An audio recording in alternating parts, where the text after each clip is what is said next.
Hola, hola, ¿cómo estás? Espero que estés muy bien y con más ganas de aprender. En esta oportunidad les habla el profesor Alfredo Martínez Santezana, profesor de física de la Academia César Vallejo, y ahora vamos a desarrollar lo que es el quinto reforzamiento de física correspondiente a los temas de gravitación universal, oscilaciones mecánicas, ondas mecánicas en su parte final, que es fenómenos ondulatorios, y lo que es el sonido. Vamos a recordar, vamos a repasar las leyes, las propiedades que se cumplen en estos fenómenos. Comenzamos con gravitación universal. Conocemos pues que en la naturaleza los cuerpos siempre tienden a juntarse. Estos cuerpos se atraen. Eso fue descubierto desde bastante tiempo atrás, y Isaac Newton fue pues el que hizo el gran salto de llevar sus leyes pues primera y segunda y tercera ley al espacio exterior, a las partes muy alejadas de nuestro planeta. Ese es el gran salto de Isaac Newton. Tenemos aquí la famosa ley de gravitación universal, que nos indica que la fuerza de atracción entre los cuerpos va a ser directamente proporcional al producto de las masas e inversamente proporcional al cuadrado de la distancia de separación. La fuerza está en unidades de Newton, las masas están pues en unidad de kilogramo, la distancia en metros. G representa la famosa constante de gravitación universal, o constante que fue descubierta pues por Cavendish. Una consecuencia de esta ley es poder determinar la aceleración. Se puede determinar la aceleración que presentan los cuerpos cuando se encuentran a cierta altura de la superficie de un planeta. En este caso puede ser de la Tierra. Denotemos con un punto tal como P. Hay un cuerpo ahí. Pueden notar, aquí hay un cuerpo. Este cuerpo tiene determinada masa.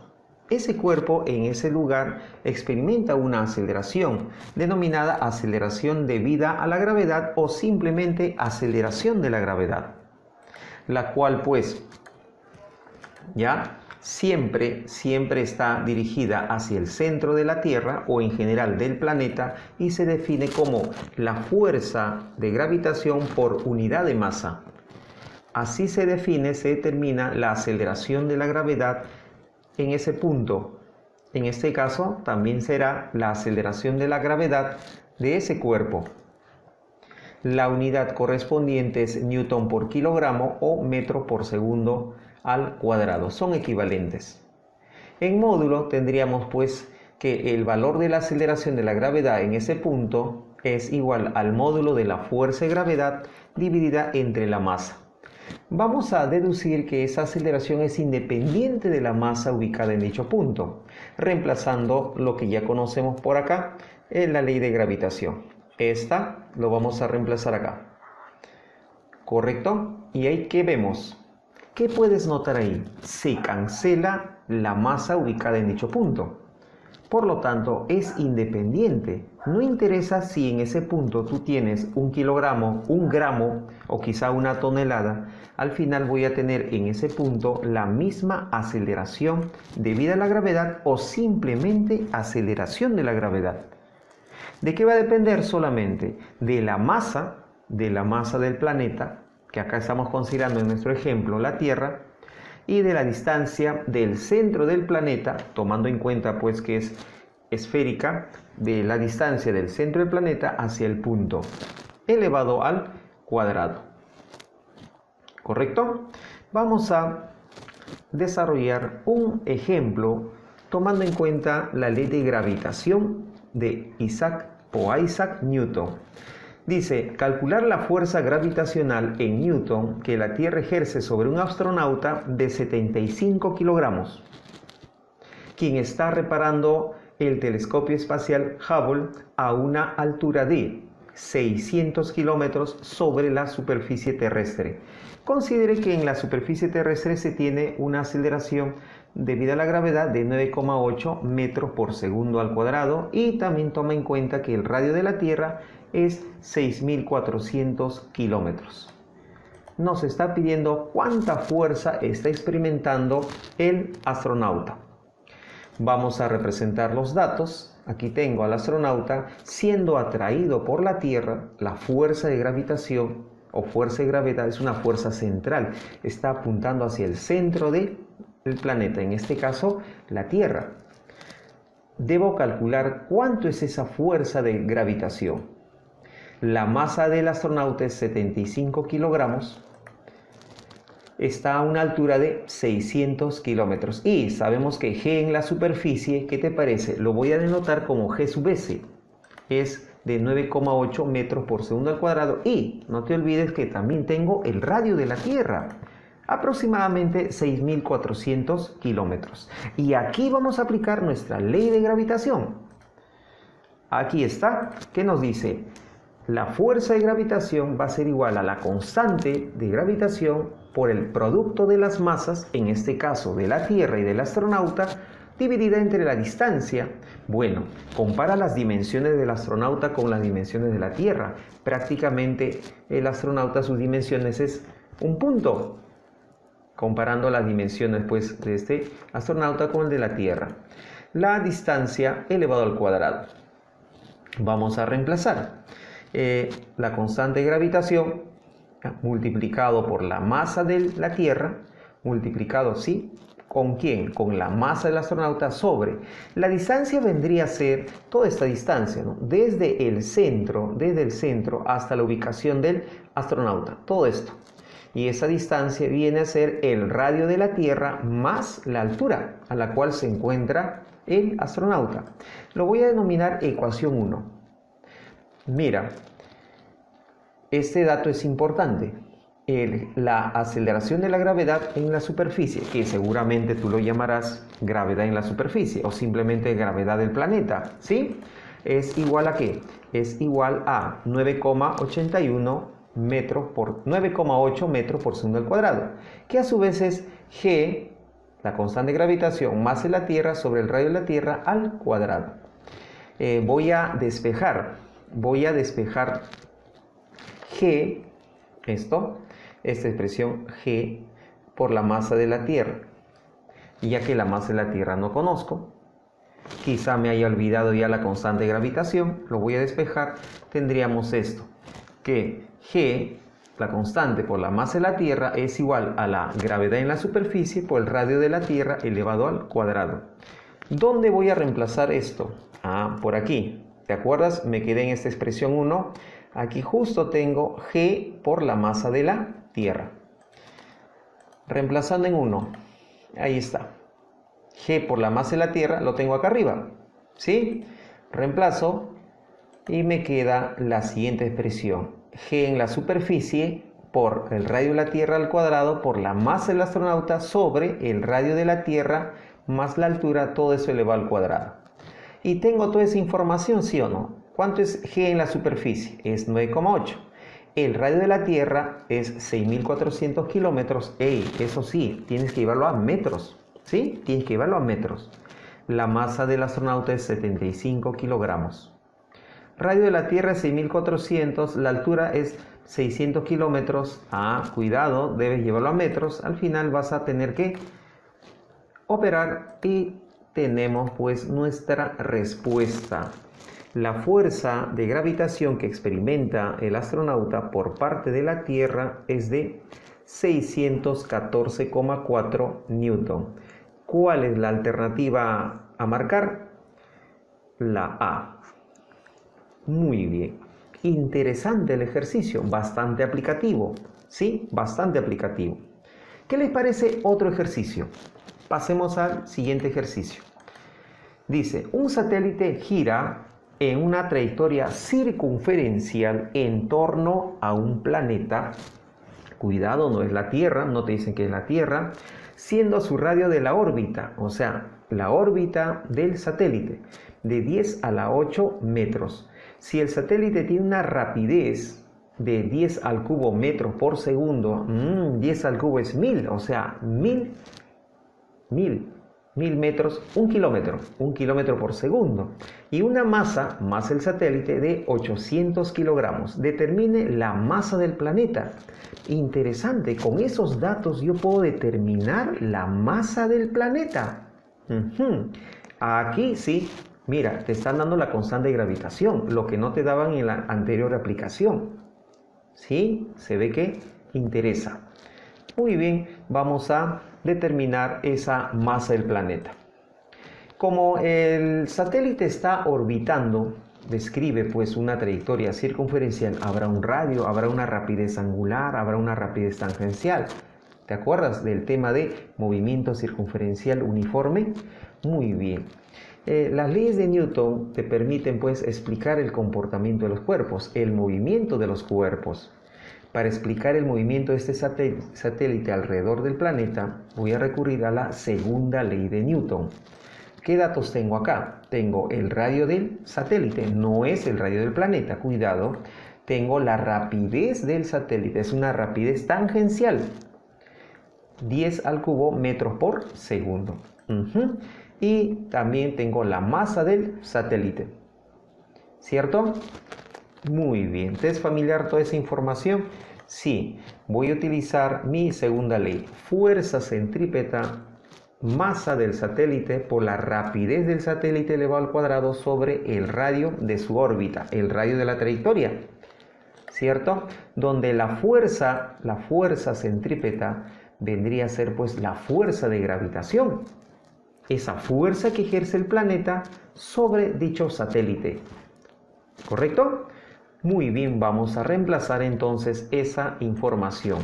Fuerza de gravitación, que viene a ser la ley de gravitación universal, constante de gravitación, masa del planeta por masa del satélite, sobre el radio del satélite, o sea, el radio de la órbita, elevado al cuadrado. Esa es la ley de gravitación. Ahora, esta fuerza hace el papel de fuerza centrípeta. ¿Sí? Esto es igual a masa del satélite por la rapidez del satélite al cuadrado sobre el radio de la trayectoria. Uy, fíjate, se cancela una cantidad acá. Radio del satélite una vez, acá una vez. Uy, también mira, la masa del satélite más el satélite.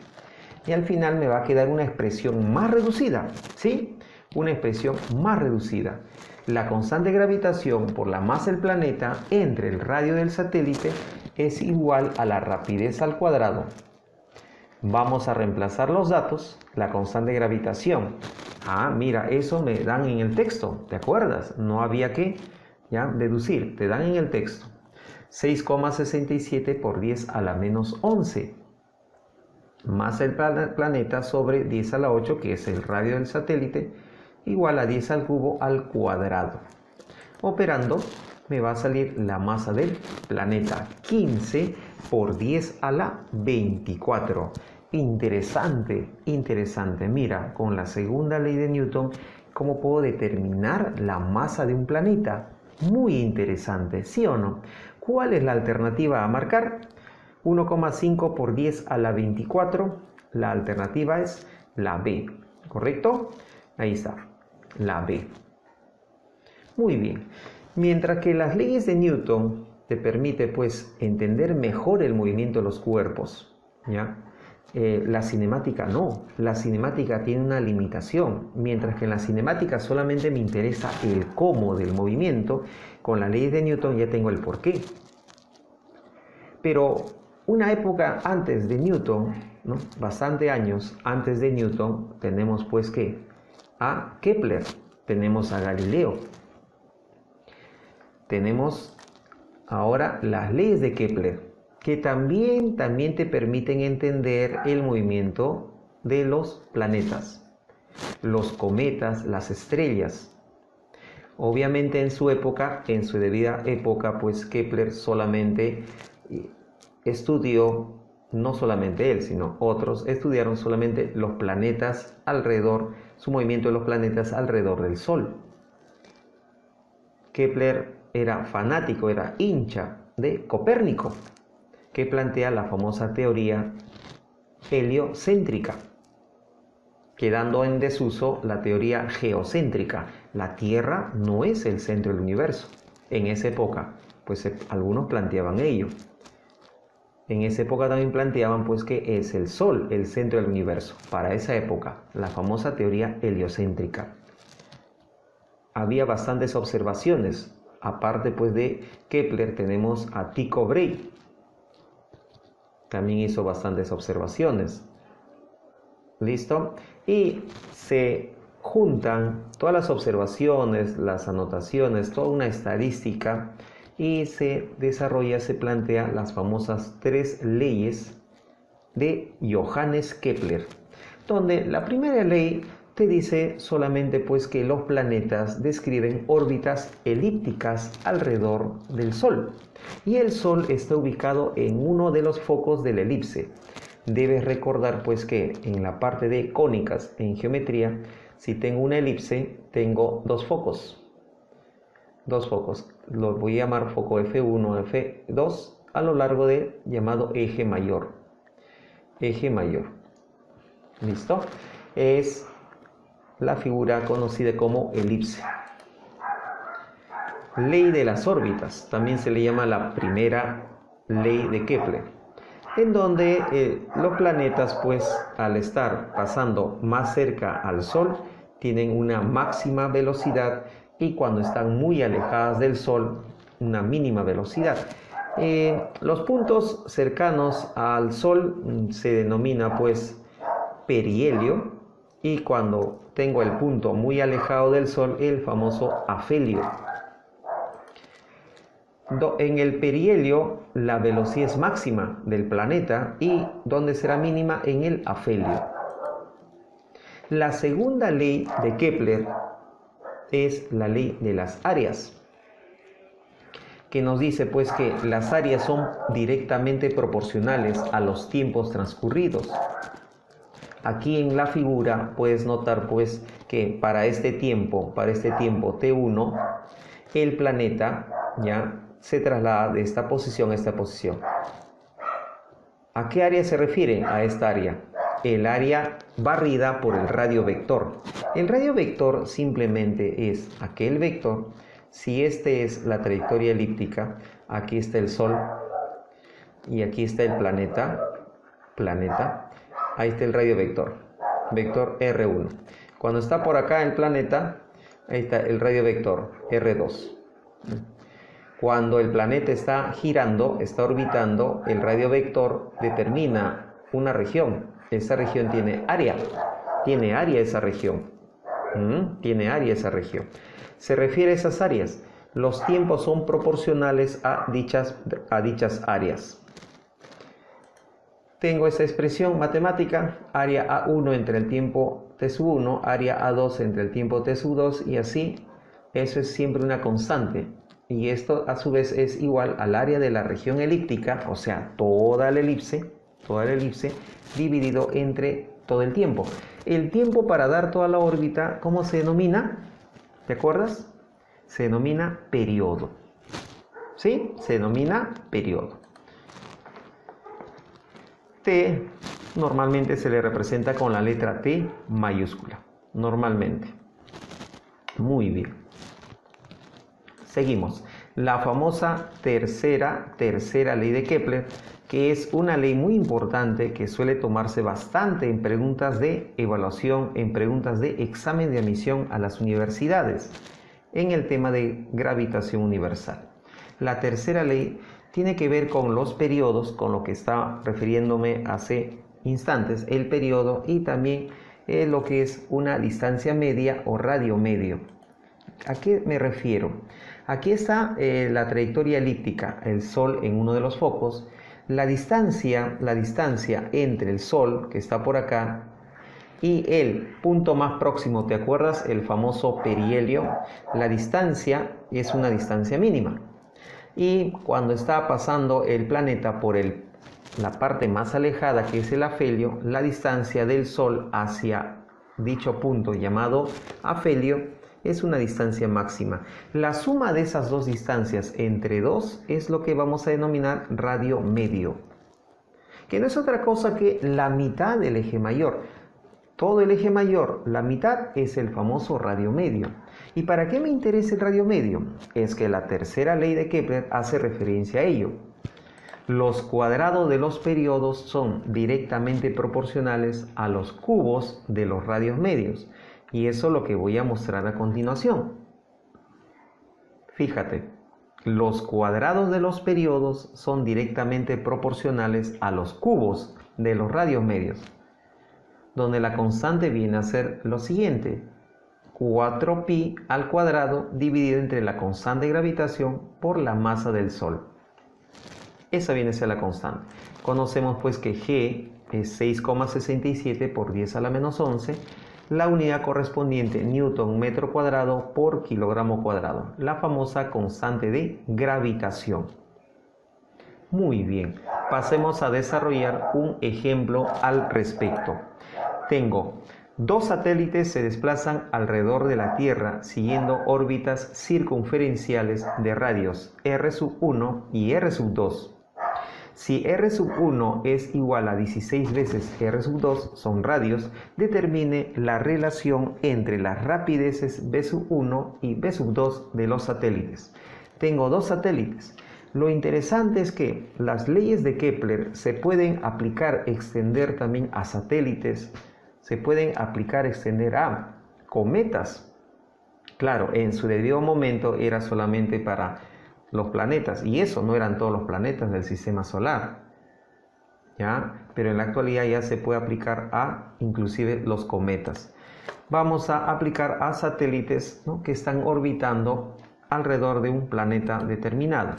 ¿Qué es lo que me está pidiendo? Me está pidiendo de estos satélites cuyas distancias hacia el centro del planeta son R1 y R2. R1 es más grande que R2 según me están informando en el texto, donde el satélite 1 tendrá una rapidez determinada, rapidez tangencial, el satélite 2 otra rapidez tangencial. ¿Qué es lo que está pidiendo? El cociente entre las rapideces. Ya.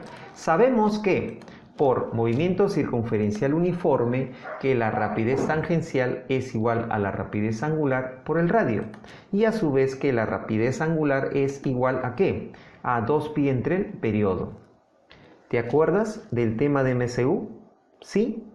Si no te acuerdas, puedes hacer la pausa y revisar tus apuntes o algún libro de consulta. ¿Qué te parece? ¿Lo puedes hacer? ¿Ya? Lo puedes hacer. Muy bien. Vamos con la rapidez del satélite 1. Viene a ser V1 igual a rapidez angular 1 por radio de 1. Ah, pero la rapidez angular 1 es 2pi entre el periodo del satélite 1. Por su radio R1. De la misma manera, vamos con el otro satélite. El otro satélite que me dicen es rapidez V2 igual a rapidez angular de 2 por el radio de 2, donde la rapidez angular es 2pi entre el periodo de 2 por el radio respectivo. ¿Estamos bien? ¿Qué es lo que estoy buscando? Lo que estoy buscando es el cociente. El cociente. Vamos a dividir pues la expresión 1 con la expresión 2. ¿Qué te parece? ¿Sí? ¿Tengo tu permiso? Sí. Vamos a dividir esas dos rapideces. ¿Algo se cancela o no? ¿Qué se cancela? Ah, se cancela, fíjate, se cancela 2pi. 2pi se cancela. ¿Sí? Extremos y medios. Tengo pues que la rapidez, tengo la rapidez ahí. ¿Sí? Muy bien. Reemplazando los datos. V1 entre V2 será igual a, como ya sé que R1 es dato, es 16 veces. Esto es 16 veces R2. R2 se cancela. ¿Sí? Ahí está. R2 se cancela. ¿Qué me va a quedar? La rapidez V1 entre V2 es igual a 16 veces el cociente de periodos T2 entre T1. Me falta la relación de los periodos. Mira el texto. No tengo relación de periodos. ¿Te das cuenta? ¿Qué podemos hacer? No tengo la relación de periodos. Pero sé algo. Tú también sabes algo. Puedes relacionar los periodos con los radios. Tercera ley de Kepler. cuando Kepler plantea su tercera ley, ya es con los planetas, los cuales tienen órbitas elípticas. En este caso, ¿qué tenemos? Órbitas circunferenciales, pero igual se puede aplicar, no hay problema. No hay problema. Entonces, aquí en el caso de órbitas circunferenciales, ya no voy a decir radio medio, simplemente voy a decir radio. Entonces, aquí diremos que los cuadrados de los periodos son directamente proporcionales ¿a qué? A los cubos de los radios. Ya no voy a decir radio medio, ¿sí? Porque son circunferencias. Tercera ley de Kepler. Los cuadrados de los periodos, ahí está. Convenientemente estoy dividiendo periodo 2 entre periodo 1, todo eso elevado al cuadrado. Esto es igual al cociente de radios elevado al cubo. ¿Sí? La tercera ley de Kepler, Johannes Kepler. Vamos a reemplazar nuevamente el hecho que R2 ¿a qué es igual? O mejor dicho, R1 ¿a qué es igual? A 16 veces R2. ¿Sí? Vamos a reemplazar ello. Por aquí. Reemplacemos. ¿Y qué voy a obtener? Lo que voy a obtener es, por fin, la relación de los periodos. Ya, la relación de los periodos. 1 sobre 2 a la 6. ¿Dónde voy a reemplazar esa relación de periodos? En 3. ¿Sí? Fíjate arriba, aquí, en 3. Ya tendré pues mi respuesta. A mí me está pidiendo que el cociente de las rapideces, B1 y B2. Respuesta, 1/4. ¿Qué alternativa marco? ¿La A? No, la B. Ahí está. Muy bien. Espero que este resumen con algunas aplicaciones del tema de gravitación universal te haya servido. Hemos aprendido algo más seguramente o nos está motivando para poder seguir investigando. Ese es el objetivo aquí en la Academia César Vallejo.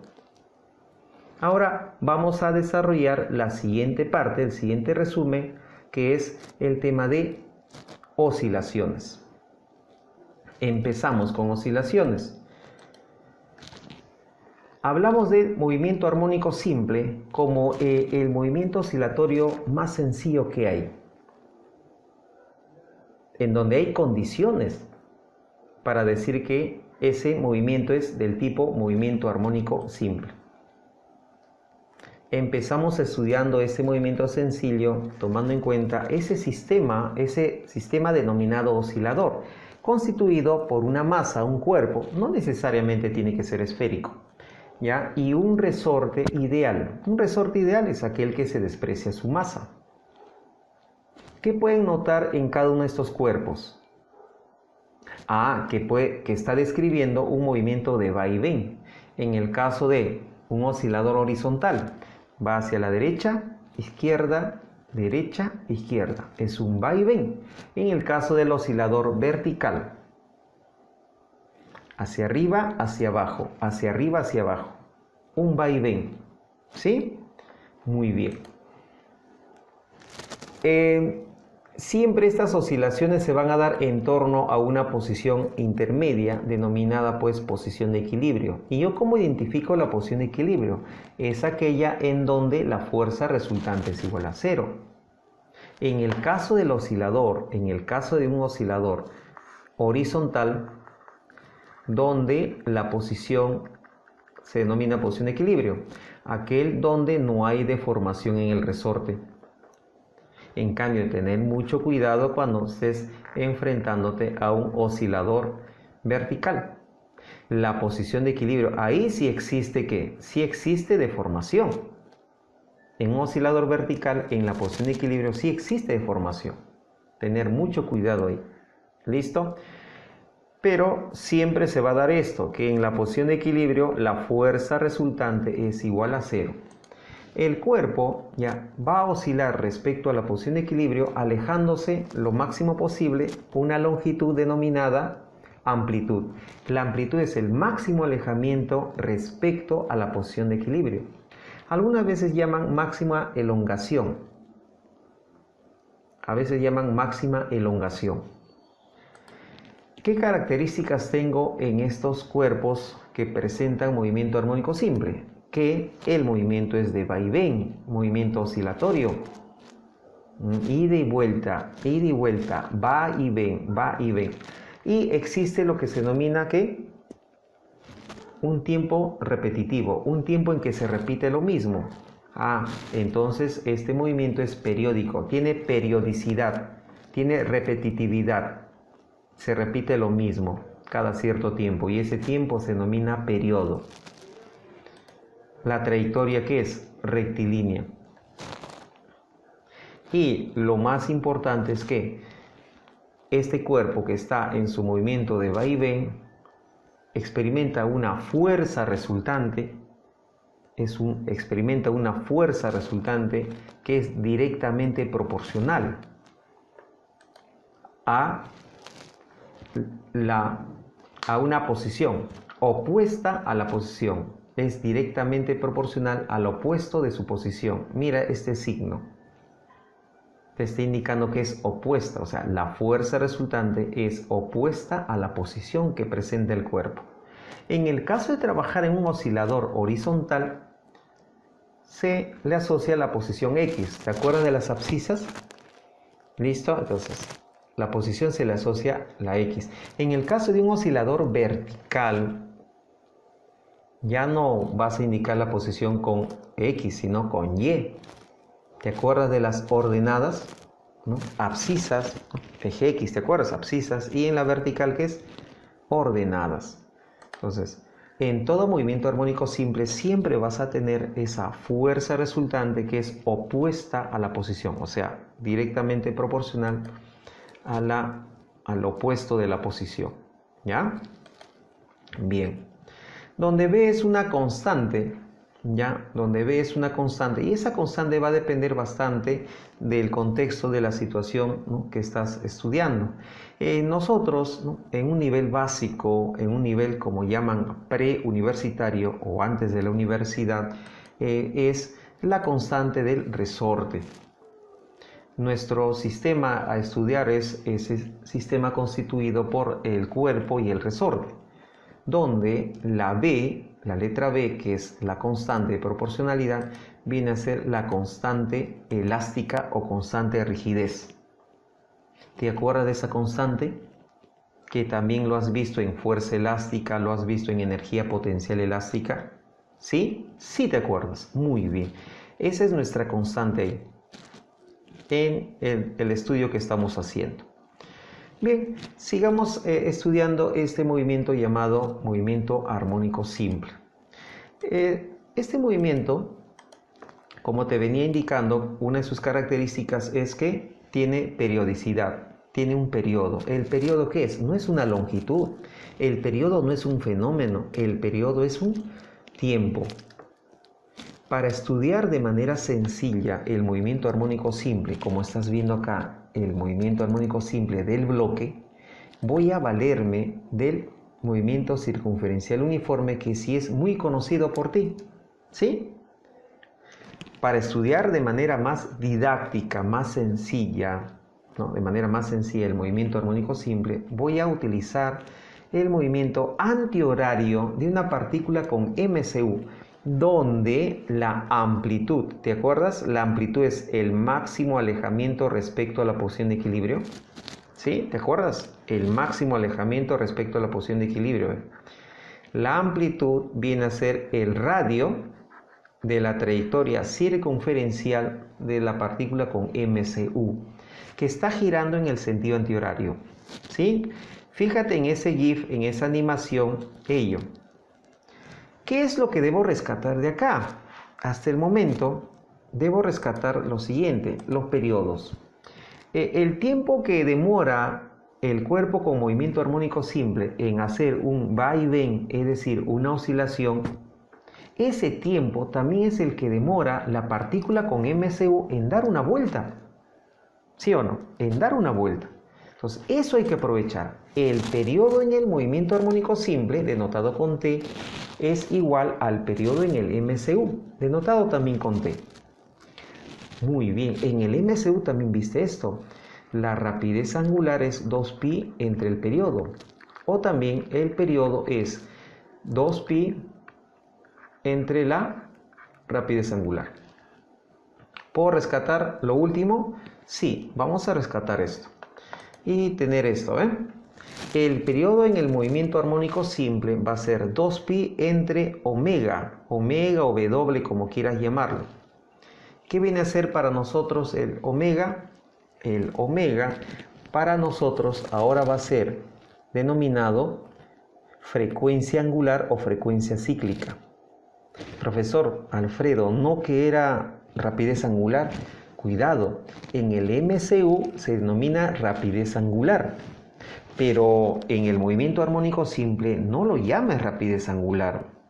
Se denomina frecuencia angular o frecuencia cíclica. ¿Y qué es eso? Es una característica, es algo que identifica al oscilador. La unidad es la misma unidad que la rapidez angular, radian por segundo. Por eso a veces se confunden, pero tú no te vas a confundir, ¿ya? Entonces, el movimiento armónico simple tiene una característica, ese oscilador, mejor dicho, tiene una característica, es como el DNI, así como tú tienes pues una tarjeta de identificación en tu país, ¿ya?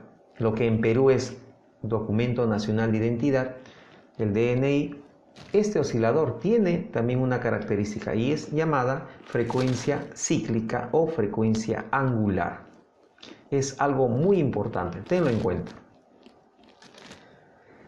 Vamos a plantear las ecuaciones del movimiento armónico simple. Para ello es necesario recordar el aspecto didáctico. Fíjate, ¿te acuerdas? Voy a comenzar a estudiar de manera bien sencilla el movimiento armónico simple valiéndome del MCU, una partícula girando en el sentido antihorario. En la parte superior están observando el MCU, obviamente en tiempos iguales, ángulos iguales, ¿no? El movimiento armónico simple no tiene ángulo barrido, cuidado, es el MCU, ¿ya? Justo voy a activar mi cronómetro, y eso implica t igual a 0. Acuérdate, si tú activas tu cronómetro, comienza de 0, ¿sí o no? Comienza de 0. Y justo cuando activo mi cronómetro, ¿qué estoy viendo? Estoy viendo que la partícula con MCU se encuentra por aquí. Lo voy a ubicar gracias a este ángulo. Respecto a este semieje, lo voy a ubicar con este ángulo, phi. ¿Ya? Ese ángulo tal como phi.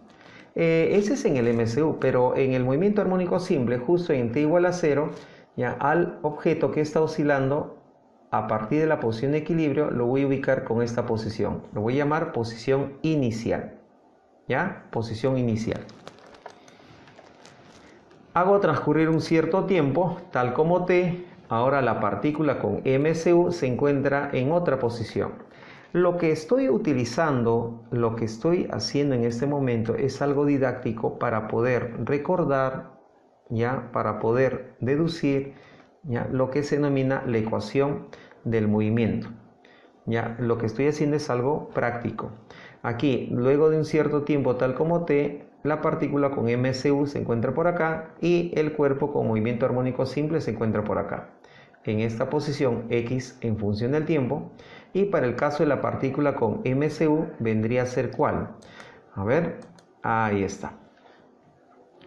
Mientras que la partícula o el cuerpo con movimiento armónico simple en un tiempo tal como t se encuentra en esta posición, la partícula con MCU para el tiempo t presenta esta posición angular, digámoslo así, que es igual a teta más phi. Muy bien. En esa región triangular que estoy sombreando, puedo plantear la razón seno. Seno es cateto opuesto entre hipotenusa. El seno de este ángulo, cuya medida es teta más phi, el seno de ese ángulo viene a ser pues cateto opuesto entre hipotenusa, ¿sí? Y de ahí despejando el x de t, tengo la expresión lo que estoy planteando es algo bastante didáctico, bastante sencillo. En la universidad lo vas a plantear pues de otra manera, ¿ya? Mira, la posición de la partícula con movimiento armónico simple será igual a ¿qué? A la amplitud por el seno de teta más phi, ¿sí? Ahora, sabemos pues del MCU lo siguiente. La partícula con esta rapidez angular barre este ángulo teta ¿en qué tiempo? En un tiempo t. Porque desde acá comenzaste a controlar el tiempo, en 0, y hasta acá pasó un tiempo t, y barrió este ángulo. ¿Te acuerdas que la rapidez angular es ángulo barrido entre tiempo? ¿Sí? Y de ahí puedes despejar teta y tengo rapidez angular por el tiempo y lo reemplazo arriba. Y tengo la ecuación de la posición. ¿Sí? Tengo la ecuación de la posición, en donde el X es la posición del oscilador, de ese cuerpo unido al resorte. No es la posición del cuerpo con MCU, no.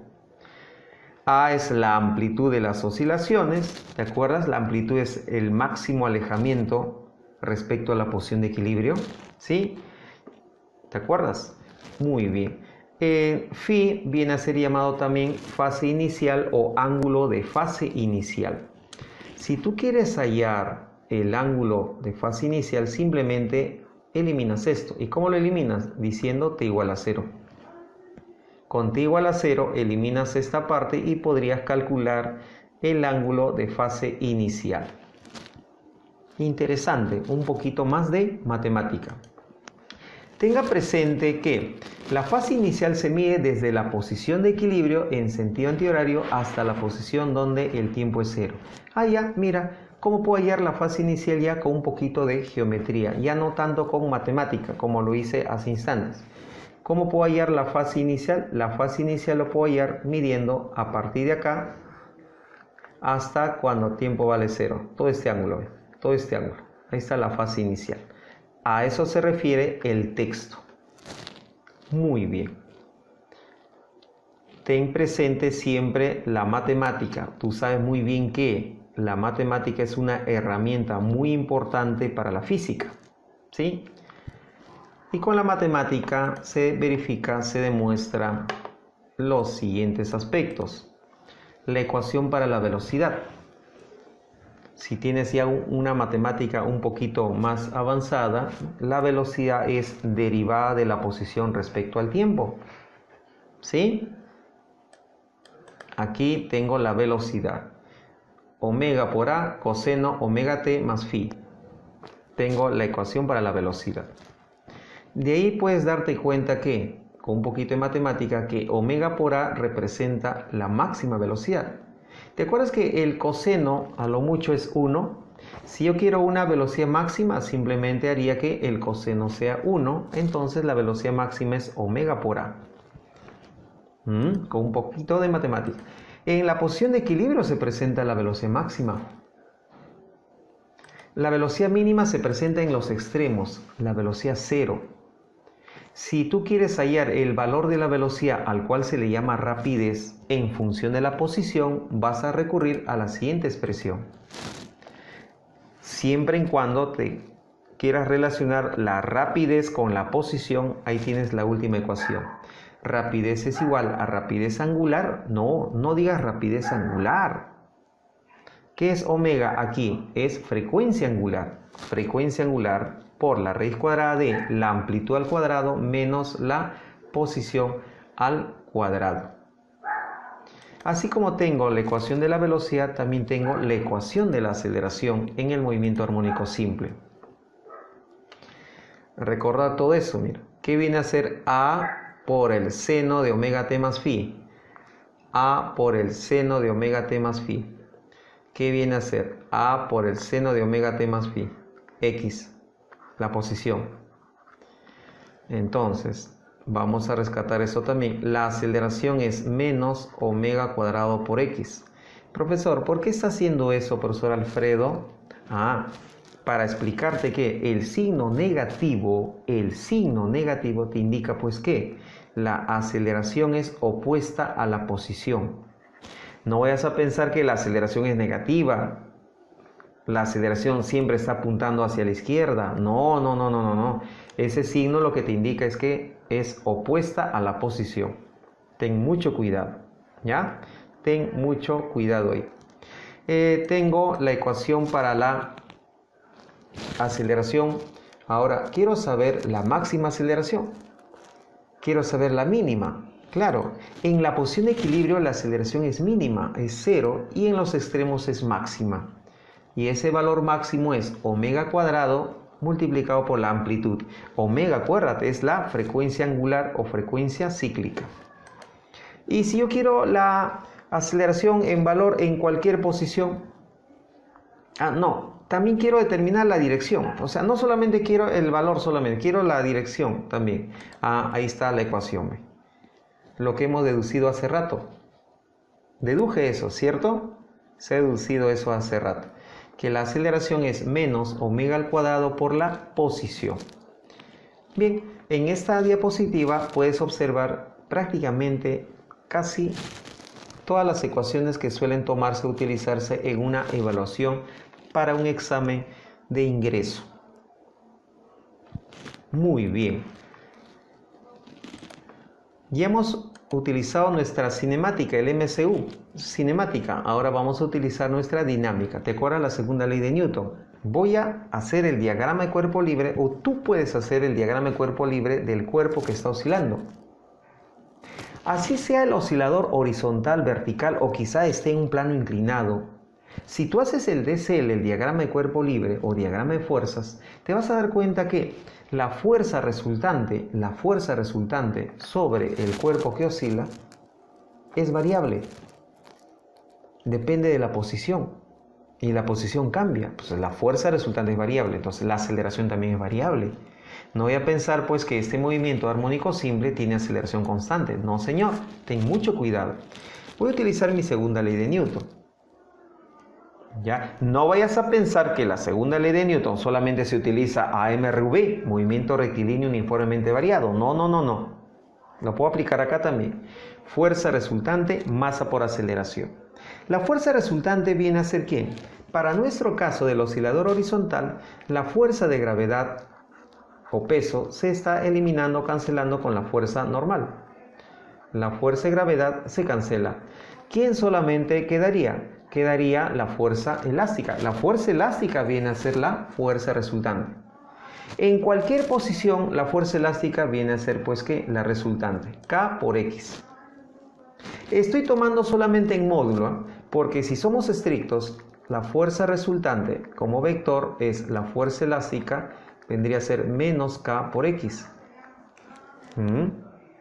La famosa ley de Hooke, ¿te acuerdas? La famosa ley de Hooke. Pero eso no voy a tomar en cuenta. Voy a tomar en cuenta solamente módulo. Aquí está, ¿ve? En módulo. Esto es masa por aceleración. Y la aceleración en módulo es omega cuadrado por X. Por lo que se vio anteriormente. En la anterior pantalla, en la anterior diapositiva, se vio eso. ¿Sí? ¿Te olvidaste? Cuidado. Mira, te has olvidado.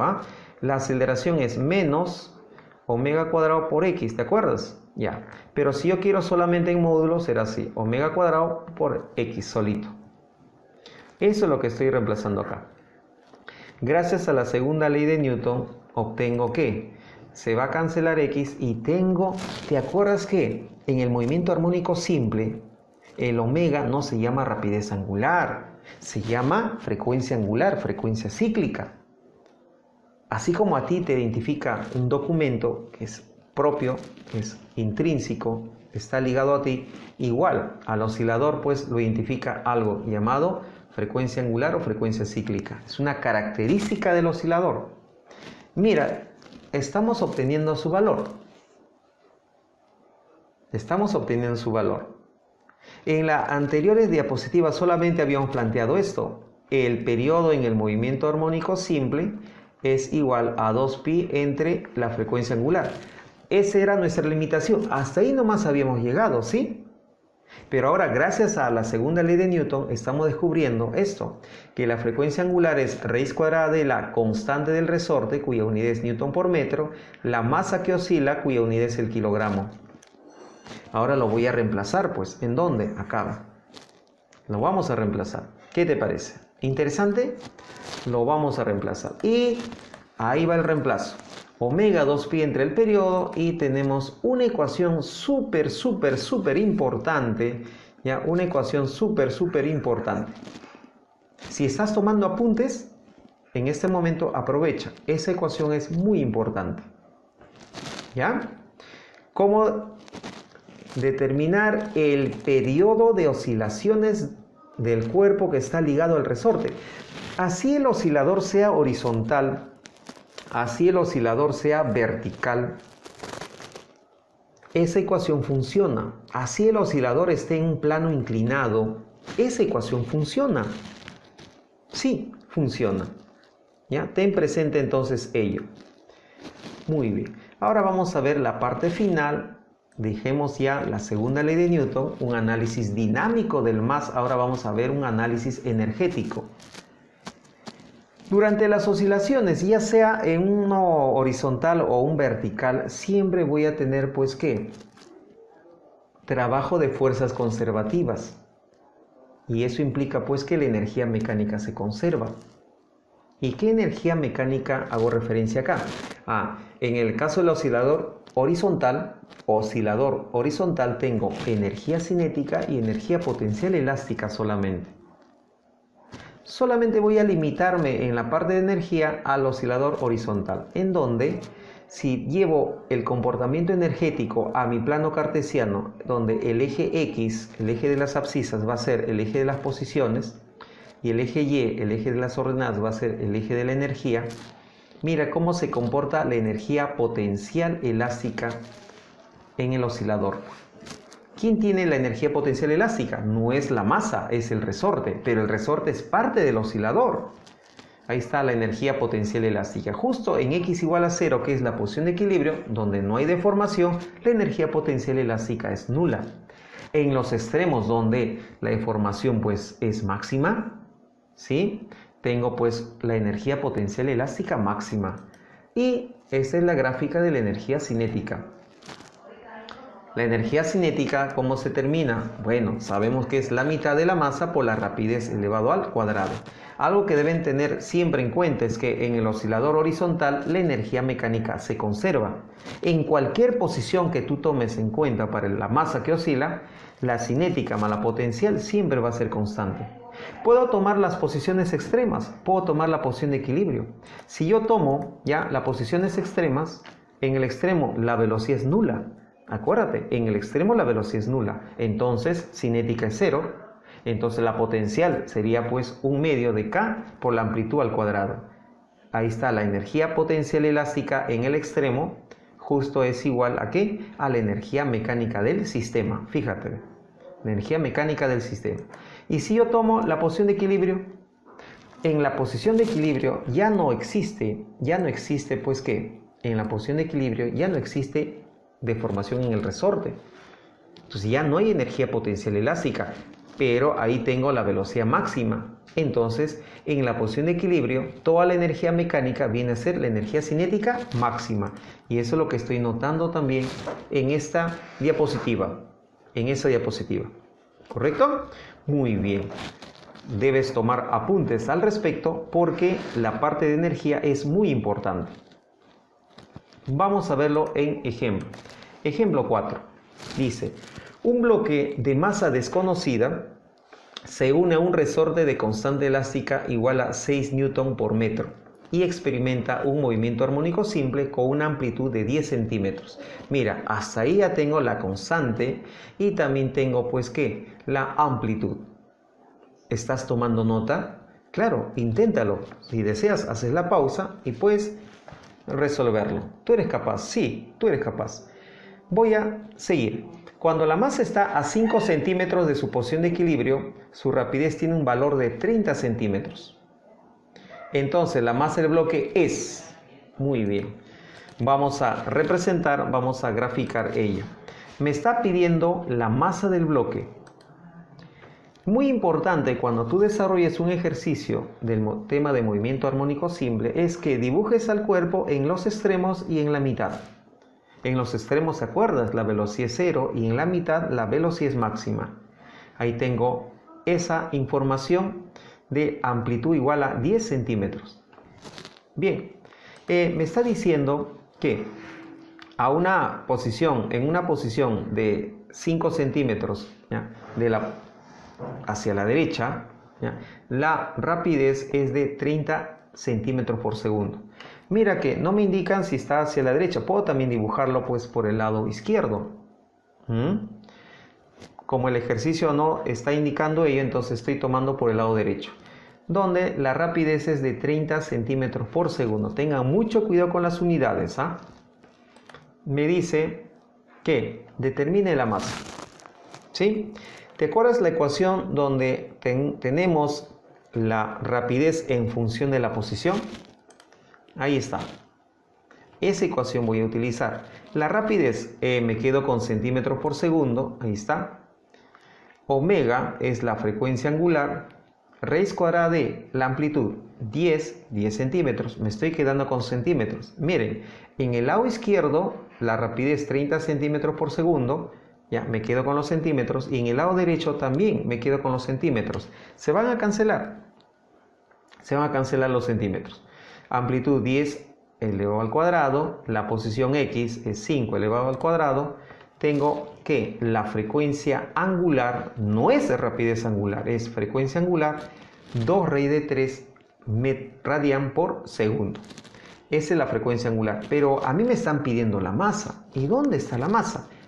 ¿Te acuerdas de la expresión frecuencia angular igual a raíz cuadrada de la constante del resorte sobre la masa?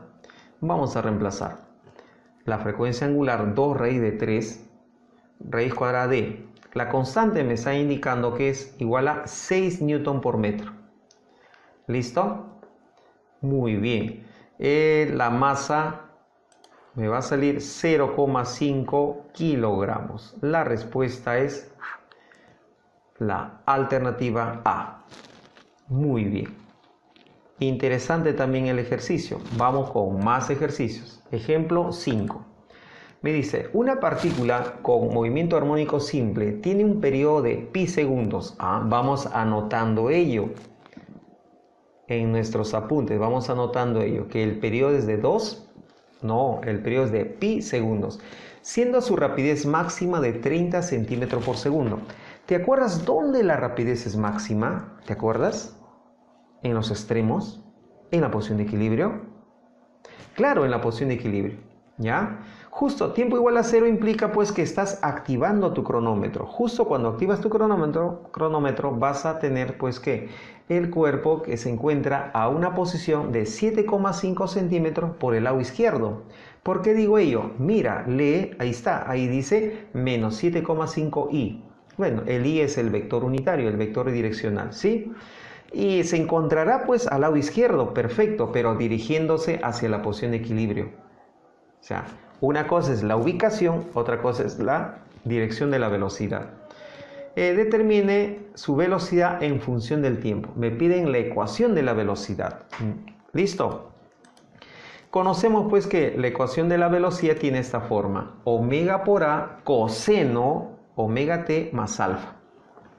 A ver, como recordando que es omega, frecuencia angular, que es A, la amplitud. Alfa es el ángulo de fase inicial. Tengo más datos, tengo el periodo. Tengo el periodo que es pi segundos y la máxima rapidez, el cual se da en la posición de equilibrio, 30 centímetros por segundo.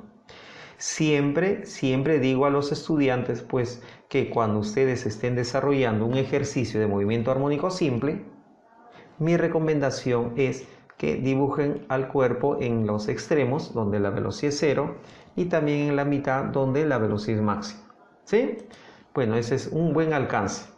En este ejercicio me está diciendo que el cuerpo se encuentra a 7,5 centímetros por el lado izquierdo, moviéndose con dirección hacia la derecha.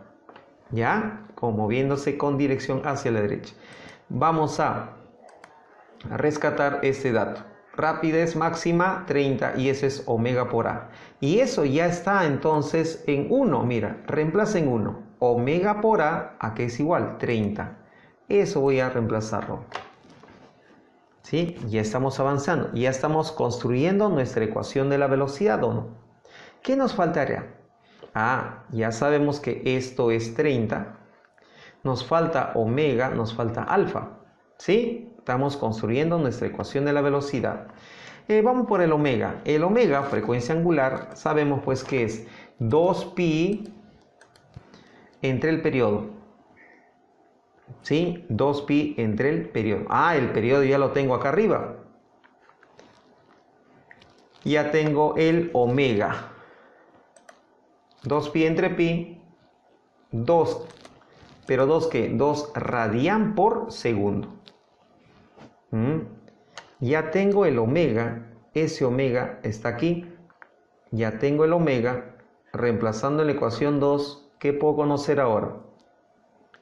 Ya tengo el omega, puedo reemplazar en la ecuación 2 y tendría la amplitud, 15 centímetros. Cuando ese cuerpo está oscilando, tiene su movimiento de va y ven, tengo como amplitud, ¿te acuerdas? La amplitud es el máximo alejamiento respecto a la posición de equilibrio. ¿Cuánto viene a ser? 15 centímetros.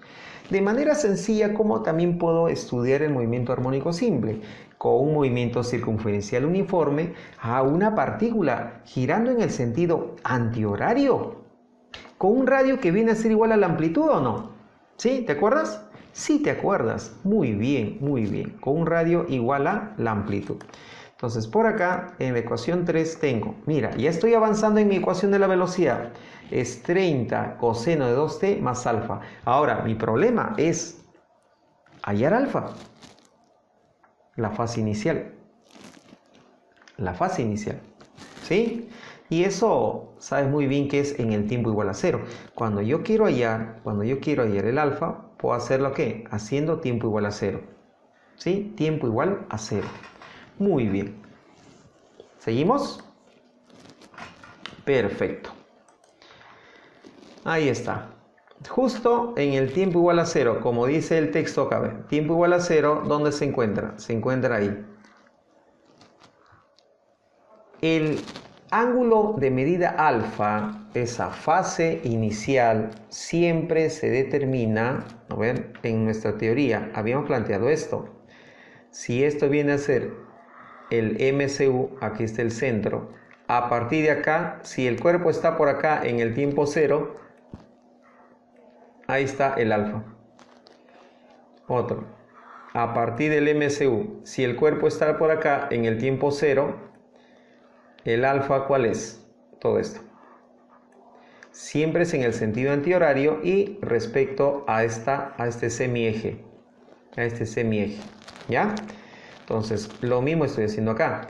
A partir de este semieje en sentido antihorario, hasta ubicar la partícula en el tiempo 0. Ese alfa, pues a simple vista se dan cuenta que no es agudo. Mira, es un ángulo que casi llega a 360 grados, una vuelta, ¿no? Vamos a determinar ese ángulo, ¿ya?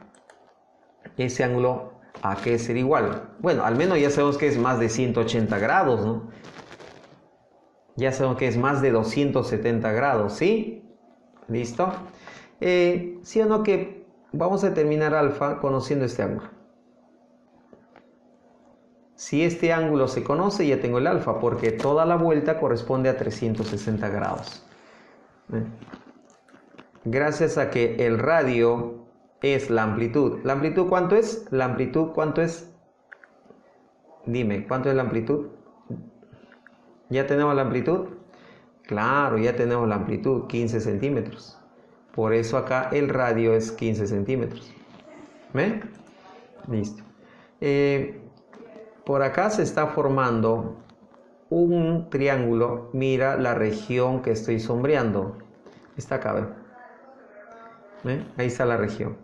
Y eso te va a permitir determinar ese pequeño ángulo que está por acá. Lo voy a llamar pues beta. Acá también es beta. Y se conoce beta al instante. Acordarse de los triángulos notables, donde como acá tengo un cateto, este cateto es 7,5. Acá tengo una hipotenusa, esa hipotenusa es 15. ¿Te acuerdas de ese triángulo donde un cateto es la mitad de la hipotenusa? Claro, de 30 grados. Entonces ya tengo que esta parte es 30 grados y el alfa debe ser 330 grados. 330 grados, con el 30 grados completaría una vuelta. ¿A mí me interesa 30 grados? No, me interesa 330 grados. Y eso es 11 pi sextos, llevándolo a radian. Finalmente, ya completé mi ecuación de la velocidad. Ahí está mi ecuación de la velocidad. Es 30, que es la máxima velocidad, coseno de 2t más 11 pi sextos. Muy bien. Dependiendo también de las alternativas, cabe esta posibilidad. Que no encuentres esa alternativa, sino esta, menos pi sextos. También es válida. Esa respuesta también es válida. En esta oportunidad nos quedamos con, como no encontramos esto, nos quedamos con esto. Alternativa, la C. ¿Correcto? Ahí está. La C. Interesante desde el punto de vista matemático. Nos permite recordar un poco de matemática también. Muy bien. Pasemos a la siguiente aplicación. Aplicación 6, donde ya es con energía. ¿Qué dice? Una partícula de masa 0,04 kilogramos oscila horizontalmente con un más. Si en la gráfica está representada la energía cinética en función de la posición, o sea, no es la energía mecánica, es la energía cinética, donde la posición es en metros, determine el periodo en segundos de las oscilaciones. Vamos a hallar el periodo. Como datos tengo la masa, ¿sí? Y para hallar el periodo hay una ecuación donde interviene el periodo con la masa y con la constante del resorte, con la constante elástica. ¿Te acuerdas de esa expresión? ¿Sí? El periodo es igual a 2pi raíz cuadrada de la masa que oscila entre la constante del resorte.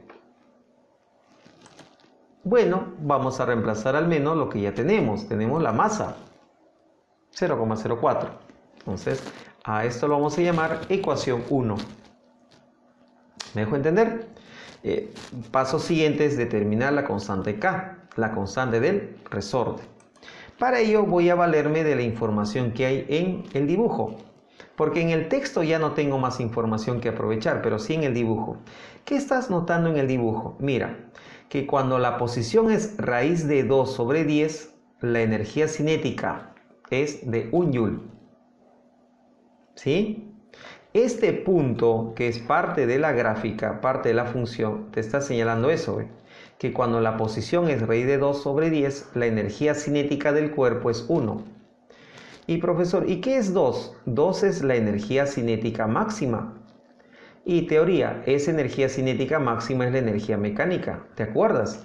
La energía mecánica es igual a la energía cinética máxima. ¿Te acuerdas? La posición X igual a 0, la posición de equilibrio.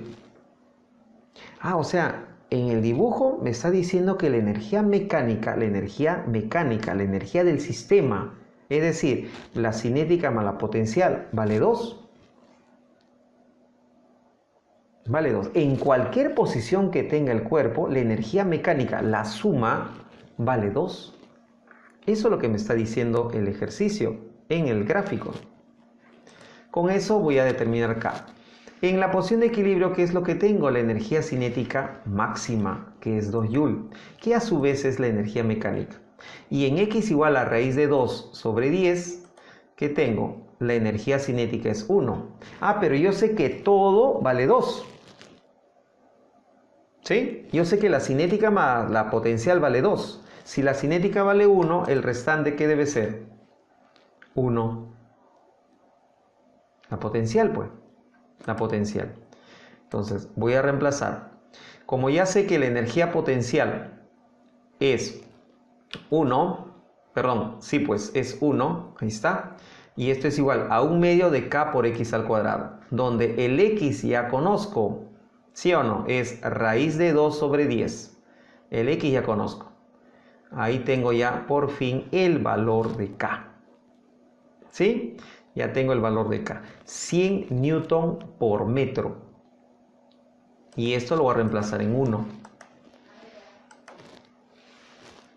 Una operación sencilla. Y tengo el periodo de las oscilaciones. Interesante. Donde ya interviene lo que es la energía. La alternativa a marcar, ¿cuál es? ¿Cuál es? Pi sobre 25 segundos.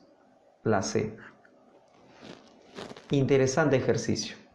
Una consecuencia o una aplicación del tema de movimiento armónico simple es el llamado péndulo simple. El péndulo simple. Eso es lo que vamos a ver a continuación.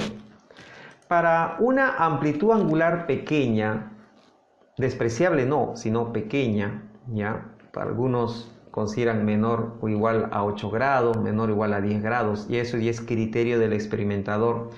Para una amplitud angular pequeña, esta masa que está en su movimiento de vaivén va a describir un movimiento armónico simple. Su trayectoria o su trayecto casi es un segmento de recta. Casi. Para amplitud angular pequeña. La amplitud angular es pues el máximo ángulo respecto a la vertical, respecto a la posición de equilibrio, hacia los extremos. En este sistema, la energía mecánica igual se conserva porque solamente está desarrollando trabajo la fuerza de gravedad, que es una fuerza conservativa. ¿Te acuerdas que en el movimiento armónico simple es muy importante la frecuencia angular? Acá también frecuencia angular es muy importante. Se verifica o se demuestra pues que esa frecuencia angular es raíz cuadrada de la aceleración de la gravedad en el lugar donde se encuentra el péndulo. Si consideramos que es la Tierra, 9,81 metros por segundo al cuadrado, que a veces lo aproximamos a pi, el número pi elevado al cuadrado, también ve. Y con esta frecuencia angular puedo determinar el periodo, denotado con T. El periodo de este péndulo simple, ¿ya? Es igual a 2pi raíz cuadrada de la longitud entre la aceleración de la gravedad. A esa longitud también suele llamarse longitud pendular y debe estar en metro. Y G es la aceleración de la gravedad. Esta ecuación te puede permitir determinar la aceleración de la gravedad en cualquier parte. En el caso hipotético que estemos en la Luna o en otro planeta, puedo determinar pues la aceleración en ese lugar, conociendo la longitud del hilo pendular y sabiendo pues el tiempo de ida más el tiempo de vuelta. El tiempo de ida más el tiempo de vuelta es el periodo.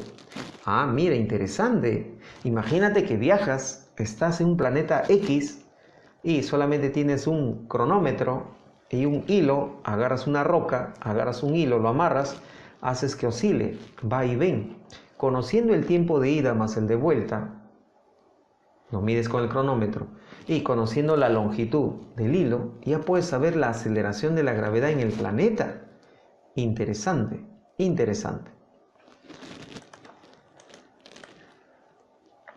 El llamado péndulo bate-segundos es aquel donde una batida demora 1 segundo, la otra batida otro segundo. El péndulo bate-segundos es aquel cuyo periodo es de 2 segundos, que es el tiempo de ida más el tiempo de vuelta. Eso es 2 segundos. Muy bien. El tema de movimiento armónico simple nos va a ayudar a entender mejor lo que es el tema de ondas mecánicas. Y es el siguiente resumen. Ahora pasemos al tema de ondas mecánicas. Debemos saber que cualquier perturbación generada en un medio, sea sólido, líquido o gas, esta perturbación va a viajar de partícula en partícula y ese proceso es lo que denominamos una onda mecánica, la propagación de una perturbación. El medio donde se propaga tiene propiedades elásticas, así sea un sólido, tiene propiedades elásticas. Normalmente estamos familiarizados con la onda mecánica denominada onda sonora o simplemente sonido. pero hay que saber que el sonido también se presenta en los líquidos, en los sólidos. Cuando perturbamos un medio, este medio se va a ser pues el culpable de que se esté transmitiendo energía y cantidad de movimiento a cada una de las partículas del medio sólido, líquido o gaseoso, en general llamado medio sustancial. Cuanto se está transfiriendo o se está transmitiendo esta perturbación, cada una de las partículas del medio presentan cierto grado de amplitud. Esto se debe pues a que la onda permite el transporte de energía. También podemos decir que permite el transporte de cantidad de movimiento. Lo que podemos notar acá en esta pequeña simulación, este punto material, este punto que pertenece al medio, pues no se traslada en la dirección de propagación de la onda. Una onda mecánica no transporta masa, solamente transporta energía y cantidad de movimiento. Hay dos tipos de ondas mecánicas que vamos a ver, es el tipo transversal y el tipo longitudinal. Aquí estamos mostrando el caso de una onda mecánica generada en un resorte. Puede ser también una cuerda tensa, puede ser el nivel libre del agua. Cada una de las partículas del medio presentan un movimiento perpendicular a la dirección de propagación de la onda. Es una característica de las llamadas ondas transversales. También tengo ondas longitudinales. Y la más importante de las ondas longitudinales es la onda sonora. Ya hemos dicho hace instantes que no solamente el sonido se presenta en los gases como el aire, también en los sólidos, en los líquidos. Aquí tengo una onda longitudinal que se presenta en un resorte muy largo, en donde cada una de las partículas se mueve de manera colineal o paralela a la dirección de propagación de la onda. Pueden notar en esta pequeña animación ello. Fíjense, cada partícula del medio ya oscila de manera paralela a la dirección de propagación de la onda. Es una onda del tipo longitudinal. Elementos en una onda mecánica. Los elementos presentes más importantes son la frecuencia, la rapidez, la longitud de onda, la amplitud. La amplitud de una onda viene a ser simplemente la amplitud de las oscilaciones de las partículas. La amplitud siempre es la máxima separación respecto a la posición de equilibrio. Pudiese tratar el siguiente esquema o gráfico, pudiese tratarse de una cuerda cuyo extremo se está perturbando, ya sea con la mano o con un pequeño motor o un vibrador. ¿Qué se está presentando en la cuerda? Una onda mecánica. ¿De qué tipo? ¿Te acuerdas? ¿De qué tipo? ¿Longitudinal o transversal? Fíjate en cómo oscilan cada una de las partículas del medio, que en este caso, a manera de ejemplo, una cuerda. Oscila de manera perpendicular a la dirección de propagación. En una especie de fotografía, ahí está, que lo vamos a denominar perfil de onda, vamos a identificar las llamadas crestas y los valles. Los puntos más altos, crestas; los puntos más bajos, valles. La separación entre dos crestas o valles consecutivos lo denomino longitud de onda. Pero vamos más allá. La longitud de onda viene a ser la menor separación entre dos puntos que están en fase. Estar en fase significa pues que cinemáticamente se comportan de la misma manera. Misma posición, misma velocidad, misma aceleración. La longitud de onda se representa de esta forma y su unidad es centímetros o metros. También tengo pues lo que se denomina la posición de equilibrio. Cada uno de estos puntos a lo largo del eje X va a representar la posición de equilibrio. Tengo la llamada amplitud, que no es otra cosa pues que la amplitud de las oscilaciones de cualquier partícula del medio. A manera de ejemplo estoy tomando pues acá en consideración una cuerda tensa perturbada por el lado izquierdo. El periodo de una onda no es otra cosa que el periodo de las oscilaciones de cualquier punto, de cualquier partícula del medio, el cual está describiendo un movimiento armónico simple. ¿Te acuerdas? En el movimiento armónico simple podemos estudiarlo de manera bien sencilla y de manera bien práctica, asociándole un movimiento circunferencial uniforme. ¿Te acuerdas? El MCU en sentido antihorario. Si te acuerdas, la proyección de ese MCU, la sombra entre comillas de ese MCU, viene a ser ¿qué? Un movimiento armónico simple. Entonces vas a encontrar ejercicios en el cual pues vas a valerte de esa forma práctica. Una vuelta completa de la partícula con MCU corresponde a una oscilación completa de una partícula del medio en donde se presenta la onda. La onda presenta también lo que se denomina rapidez. Rapidez de la onda, rapidez de la perturbación. La frecuencia cíclica y el número de onda son características también pues presentes en el estudio de una onda. La frecuencia cíclica no es rapidez angular. Está bien, tiene la unidad radian por segundo, pero en este contexto de la onda, la frecuencia cíclica te indica pues el número de periodos que entra o que contiene un intervalo de 2pi segundos. El número de onda es algo similar, representado con la letra K. Te dice el número de longitudes de onda que contiene una longitud de 2pi metros. Unidad radian por metro. Tener presente que la frecuencia cíclica y el número de onda son dos cantidades muy importantes, ya que su división me permite determinar la rapidez de la onda. No solamente tengo pues que la rapidez de la onda se puede determinar dividiendo la longitud de onda entre el periodo. También se puede determinar multiplicando la longitud de onda por la frecuencia, ya que la frecuencia es el recíproco del periodo. También se puede determinar la rapidez de una onda dividiendo la frecuencia angular con el número de onda. ¿Sí? Anótalo, es muy importante.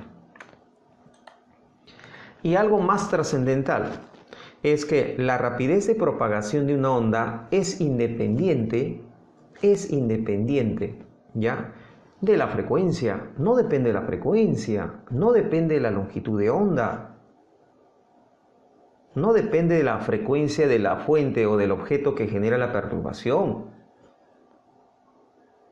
En el caso de una cuerda, ¿ya?, ahí vas a ver de qué depende la rapidez de una onda. Vamos a ver pues que en general la rapidez de una onda depende de las propiedades del medio donde se propaga. Puede ser sólido, líquido, gas. En un gas, por ejemplo, tenemos la densidad, temperatura. Entonces, la rapidez de una onda depende de las propiedades del medio. La ecuación o función de onda, que también pues se considera bastante en las evaluaciones de ingreso a una universidad, a un centro de estudios superiores, en donde voy a tener el aspecto matemático. Yo quiero estudiar el comportamiento de cada punto perteneciente al medio donde se presenta la onda. Aquí está, estoy asociándole el plano XY. X es el eje de las abscisas y el eje de las ordenadas, que para nuestro contexto sería posiciones. Cada puntito, acá indicado de color azul, cada puntito tiene una coordenada, una posición en X y una posición en Y. ¿Sí? Esas posiciones están indicadas aquí, X, Y. La función de onda te permite estudiar el comportamiento de cualquier partícula del medio donde se presenta la onda. Va a depender de la amplitud Sabemos que la amplitud es la máxima separación, máximo alejamiento respecto a la posición de equilibrio. Va a depender de la frecuencia angular, frecuencia cíclica, del número de onda y de la fase inicial. Voy a colocar el signo de la suma cuando la propagación es hacia la izquierda y la resta cuando la propagación es hacia la derecha. A veces, viendo bastante las alternativas, viendo bastante de la forma como se hace la pregunta sobre la función de onda, puedes tener también el siguiente orden. En vez de comenzar con la frecuencia angular omega, también puedes comenzar con el número de onda. Todo va a depender de las alternativas que tengas en la evaluación. Hasta ahí. Tenemos ya algo muy importante que es la función de onda. ¿Qué les comentaba hace instantes? Que la rapidez de una onda depende de las propiedades, depende de las características del medio donde se presenta la onda. Un claro ejemplo de ello pues es la onda que se presenta en una cuerda tensa, la cual pues va a depender, te dije que la rapidez de una onda no depende de su frecuencia, no depende de la longitud de onda, depende de las propiedades. Mira acá. En esta situación, fíjense, ya se verifica que va a depender de cuánta fuerza se esté aplicando a la cuerda y la llamada también va a depender de cuánta masa hay por unidad de longitud. Esta última cantidad, masa por unidad de longitud, es lo que se denomina y se representa con mu y se denomina densidad lineal de masa, la cual tiene unidad de kilogramo por metro. Muchas veces se nos va a presentar en gramos por metro. Obviamente tienes que llevarlo al sistema internacional, kilogramo por metro. Y aquí está pues que la ecuación que me permite determinar la rapidez de una onda mecánica generada en una cuerda tensa. ¿En dónde está la longitud de onda? No está, ¿verdad? ¿En dónde está la frecuencia? Entonces ten mucho cuidado. La rapidez de una onda depende de las propiedades del medio. Un claro ejemplo lo estás viendo en el caso de la rapidez de una onda generada en una cuerda tensa. Bien, ahora pasemos a conocer algunos fenómenos ondulatorios, fenómenos que se presentan con las ondas. Hay dos importantes fenómenos, es la reflexión y la refracción. En la reflexión, la onda que está viajando en un determinado medio llega a un obstáculo, llega a otro medio y rebota. Así como cuando tú lanzas una pelota contra la pared, rebota, cambiando de dirección el movimiento de la pelota, lo mismo sucede en el caso de una onda en el proceso de la reflexión. No solamente en ondas transversales, también en ondas longitudinales. En el caso de ondas transversales tenemos pues la estrella ahí que viene a ser la onda generada no en un resorte, sino en una cuerda. En el caso de ondas longitudinales tenemos el caso de la onda sonora, que vamos a detallar un poco más adelante. Si estamos frente a un obstáculo muy grande, gritamos, hola, se produce el llamado eco. El eco es la reflexión del sonido. ¿Sí? También tenemos el fenómeno de la refracción, en donde hay algo muy importante, interesante que debes aprovechar, y es que la frecuencia, cuya unidad es el hertz, ¿te acuerdas? En el fenómeno de la refracción, ya aprovechar siempre el hecho que la frecuencia de la onda que llega, la onda que incide, va a ser igual a la frecuencia de la onda refractada, también llamada onda transmitida. Ejemplo, estamos pues en el borde de una piscina y gritamos, ese sonido no solamente va a viajar en el aire, va a viajar en el agua, pero la frecuencia permanece constante. Y algo que nos podría sorprender en una evaluación para un examen de ingreso a una institución superior es pues que en toda refracción hay reflexión. ¿Correcto? Muy bien. Tenemos también el fenómeno de la difracción. Viene de difractus, quiebre. Este fenómeno consiste en que la onda que está viajando va a bordear el obstáculo que se encuentra en su camino. va a experimentar un quiebre, difracción, efecto de bordeo, rodea al obstáculo. No solamente tengo la difracción, tengo la interferencia.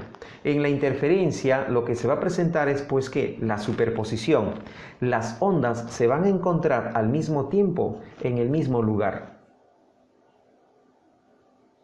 Se juntan, me va a dar una onda resultante. Es el fenómeno de la interferencia y se puede presentar, de acuerdo a las características, de acuerdo al contexto, se puede presentar una interferencia destructiva y una interferencia constructiva. Ahí la simulación se está viendo con un par de cuerdas, denotado con colores azul y rojo. Mira, la interferencia destructiva.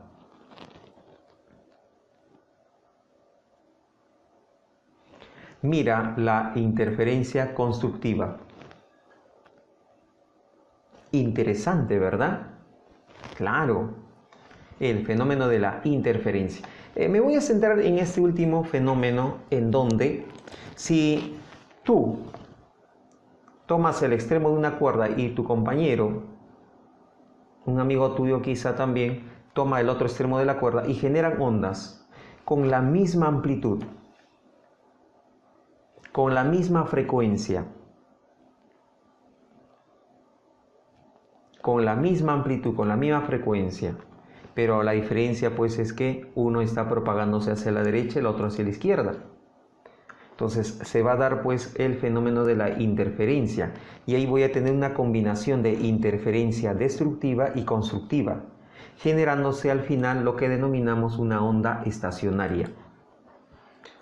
Aquí están las ecuaciones que me van a ayudar a obtener la llamada ecuación para la onda estacionaria. Tengo acá el Y1 que me indica el comportamiento de la onda, ¿no? El comportamiento pues, ¿no?, de una onda que se propaga. A ver, ¿te acuerdas? Si yo tengo la resta, el menos, ¿qué te indica? Que se propaga ¿hacia dónde? Muy bien, hacia la derecha. Y en el segundo caso, el Y2, la onda se propaga hacia la izquierda. Bien, al sumar, recordar un poco de matemática básica, me voy a dar con la sorpresa, pues que voy a obtener un producto, en donde lo voy a llamar ecuación o función para la onda estacionaria. Fíjense, en la función o ecuación de la onda estacionaria, el número que acompaña acá, 2a, viene a ser pues ¿qué? 2 veces la amplitud de las ondas que interfieren. Si la amplitud de las ondas que interfieren es 0,3, entonces acá voy a tener 0,6. O viceversa, si acá tengo 0,6, la amplitud de las ondas que interfieren es 0,3. ¿Sí? También tengo pues que el número de onda coincide.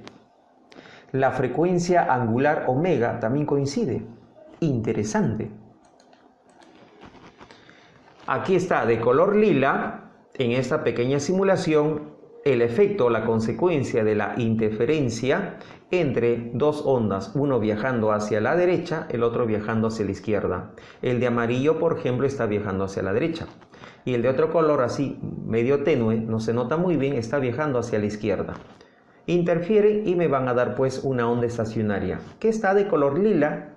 Y ustedes pueden ver pues que hay puntos de la onda de color lila, hay puntos que están llegando a lo más alto y a lo más bajo. Estamos frente a una onda estacionaria, donde cada punto de la onda estacionaria presenta un movimiento armónico simple, excepto aquellos puntos que no presentan nada de oscilación. Esos puntos se denominan nodos. Los nodos son aquellos puntos con amplitud nula. Todos los demás puntos sí oscilan con movimiento armónico simple con esta amplitud. La amplitud viene a ser pues valor absoluto de 2 veces la amplitud A por el seno de K por X. Ya sabes que A es la amplitud de las ondas que interfieren y K es el llamado número de onda. La experiencia de ondas estacionarias no solamente se puede presentar con cuerdas, también con ondas longitudinales como las ondas sonoras. pero nos vamos a centrar más que todo en el caso de cuerdas. Y aquí está. Los llamados armónicos. Ahí tengo el primer armónico, donde la longitud de la cuerda es la mitad de la longitud de onda. Ahí tengo el segundo armónico, tercer armónico, y así puedo seguir. Aquellos puntos con máximo desplazamiento se denominan vientres. Señalemos acá. Acá tengo 3 vientres. 1, 2, acá hay un vientre. ¿Sí? Ahí hay un vientre, este. Ya, aquí hay 2 vientres, este y este. Ahí hay 3 vientres. ¿Sí? Podemos repetir la simulación. Ahí está. Ahí tengo un vientre. Ahí hay 2 vientres. ¿Ven? Ahorita viene 3 vientres. Aquí 2 y 3. 3 vientres. Son puntos de máximo desplazamiento. En cambio, aquellos puntos que no tienen desplazamiento nulo, se denominan nodos. El número de nodos y el número de vientres, si tú restas el número de nodos menos el número de vientres, siempre te va a dar 1. Una propiedad muy importante.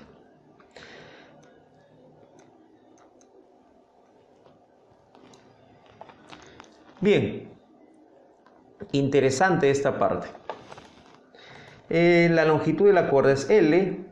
Esta ecuación me va a permitir determinar la frecuencia que debe tener el enésimo armónico. Si n vale 1, tengo el primer armónico, o también llamado el fundamental, con n igual a 1. Si tenemos una cuerda de guitarra, de cello o de violín, punteamos, ahí se va a presentar el primer armónico o el llamado fundamental. El siguiente armónico es el doble del fundamental. La frecuencia del segundo armónico es el doble de la frecuencia del fundamental. Si yo tengo el armónico número 3, n igual a 3, su frecuencia corresponderá a 3 veces la frecuencia del fundamental. Interesante. Onda sonora. Sabemos pues que las ondas mecánicas llevan energía, llevan cantidad de movimiento. Con el sonido también se puede hacer lo mismo, ya que es una onda mecánica. ¿De qué tipo? Una onda mecánica del tipo longitudinal. Actualmente existen hasta armas, ¿ya?, que disparan sonido, las llamadas armas vomitales. Te motivo a que investigues un poquito más al respecto. Armas que emiten sonido con una muy baja frecuencia. ¿Sí? Para poder entender cuánta energía está transportando una onda sonora por cada unidad de tiempo, por cada unidad de área, definimos lo que se llama intensidad sonora. La intensidad sonora, para entenderlo mucho mejor, mucho más rápido, hay que imaginársele como el volumen. Mayor volumen, mayor intensidad sonora. Aquí hay a cierta distancia un oyente. ¿A qué distancia? Una distancia tal como R. La energía, ¿de dónde está proviniendo? De la fuente sonora, un equipo de sonido, un parlante. Esa energía se está transmitiendo a todas las partículas que rodean a la fuente sonora. Si es que este parlante está en el medio ambiente, entonces esa energía se está transmitiendo a las partículas del aire. Y si ese parlante es acuático, está sumergido en la piscina, la energía lo está transmitiendo a las partículas de agua, a las moléculas de agua. Esta perturbación, esta transmisión de energía, ya se expande de manera esférica. Y ahí tenemos una superficie esférica que viene a ser igual a 4 veces pi por el radio al cuadrado. Y eso es importante, ¿para qué? Para determinar la intensidad sonora. La intensidad sonora viene a ser igual a la potencia entre el área. ¿Pero qué área? ¿Te acuerdas cómo hemos definido lo que es la intensidad sonora? La intensidad sonora lo hemos definido de esta manera. Denotado con I es la cantidad de energía por unidad de tiempo por unidad de área. Pero energía entre tiempo es potencia. En este caso es potencia de la fuente. El área, ¿qué área? Toda esa cantidad de energía se reparte o se distribuye cuando la onda está transmitiendo energía. Esa energía se reparte, se distribuye en una superficie esférica. Por eso el área viene a ser igual a 4pi por el radio. ¿Pero ese radio qué es? Es la distancia, pues. De ahí viene eso de la intensidad de sonido, potencia de la fuente entre 4pi por la distancia al cuadrado o 4pi por el radio al cuadrado. ¿Cuál es la unidad? ¿Te acuerdas la unidad de la potencia? Dime que sí te acuerdas. Claro, el watt. Abajo en el denominador tengo una distancia elevado al cuadrado a metro cuadrado. Ahí está la unidad para la intensidad sonora. Watt por metro cuadrado. De manera didáctica hay que entender la intensidad sonora como el volumen. El humano promedio, con su sentido de la audición, con el tímpano, puede soportar intensidades comprendidas entre 10 a la menos 12 watts por metro cuadrado y 1 watt por metro cuadrado. Esta mínima cantidad, muy pequeñita, imagina 10 a la menos 12, un 0,000, bien pequeñito, ¿no? Ya, se denomina intensidad de umbral. Y recordar recordar esta constante, denotado con I sub 0, es muy importante. Y esta intensidad máxima es intensidad dolorosa o umbral de dolor. Entonces, con esa intensidad ya pues el tímpano comienza a ser pues afectado, ¿no? Prolongados tiempos, ¿no? En tiempos prolongados seguramente ya va a comenzar a doler el tímpano. Muy bien. Tenemos pues el rango de intensidades que puede soportar el oído humano promedio. La intensidad sonora es expresar pues qué tanto es el volumen, de un determinado sonido, pero es un lenguaje científico. Un lenguaje más sencillo es tener una escala logarítmica. ¿Y por qué utilizan logaritmo? Miren esta cantidad, 10 a la menos 12. Esa cantidad no es muy digerible o asequible. ¿Cómo puedes bajar ese exponente? Con el logaritmo. El nivel de intensidad sonora ¿ya? Nos hace más fácil poder entender lo que es la intensidad de sonido, ya que utiliza el logaritmo para bajar ese exponente que está incomodando. La unidad para el nivel de intensidad es el decibel, donde el número de decibeles, la cantidad de decibeles se va a determinar como 10 veces logaritmo de la intensidad sonora entre la intensidad I sub 0. ¿Te acuerdas dónde está I sub 0? ¿Te acuerdas? ¿Sí? Claro, ahí está, el I sub 0. Aquí ven. ¿Cuál es la unidad? El decibel. Acuérdate, el nivel de intensidad sonoro ya está en unidad de decibel. Al respecto, vamos a desarrollar lo que es ondas mecánicas, algunas aplicaciones. Ejemplo, la función de onda armónica de una perturbación que se propaga por una cuerda de 50 metros de longitud y que experimenta una tensión de magnitud 20 newton.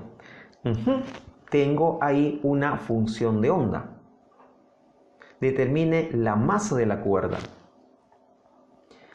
Voy a colocar mis datos conforme estoy leyendo. En ese orden tengo una longitud de 50 metros.